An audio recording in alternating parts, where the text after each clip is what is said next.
Dear Census Bureau, it is a pleasure for us to be here to report you the population modeling in Beijing and Suzhou. I'm Zihao Wang, student number 1010568191, reporting to you the population in Beijing.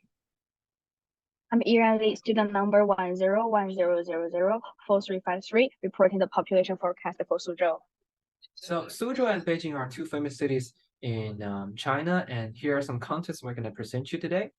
For Suzhou, the factors may affect Suzhou's population. One is improved education quality. This leads to parents may choose to let their children to study in Suzhou. This is exponential growth. Another is employment competitiveness in most companies in Suzhou. This will lead to a very high workload for people, so they choose to leave Suzhou. This is also an exponential growth of population.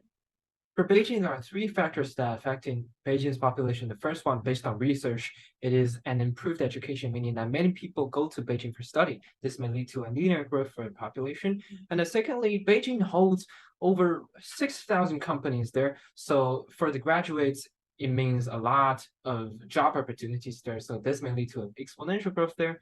And lastly, based on research, the AQ Air says that Beijing has a cyclical air pollution. It happens every winter, so this may lead to a sinusoidal change in the population. The independent variable in Suzhou's model is time t in years, and dependent variable is population of Suzhou PT in millions, and here is the function. And we put the parameters, and we calculated R square, which is 0.877. Beijing's population model also have the independent variable in X times in years, and also the dependent variable Beijing's population Y in millions. And three factors that affecting Beijing's population are represented in F1, F2, and F3. And some letters represents the constant parameters of the function. And via technology, we found the function looks like this. And the R square is equals to 0.99, meaning that it is very well fitted with the plots.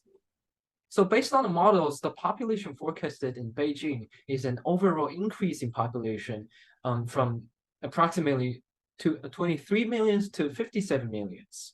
However, in Suzhou, there's a very large, the huge jump from 9 million to 852 million. So this is not realistic. And there's a constraints and shortcomings for Suzhou. A variety of factors like social, economic, environmental, and some uncontrolled factors are not considering. So there's a large jump. And some constraints of Beijing's population model increase the ignorance of government's regulation, and also it is based on the assumption that the death cases lead by the pandemic or the natural disasters are also not changed to the population.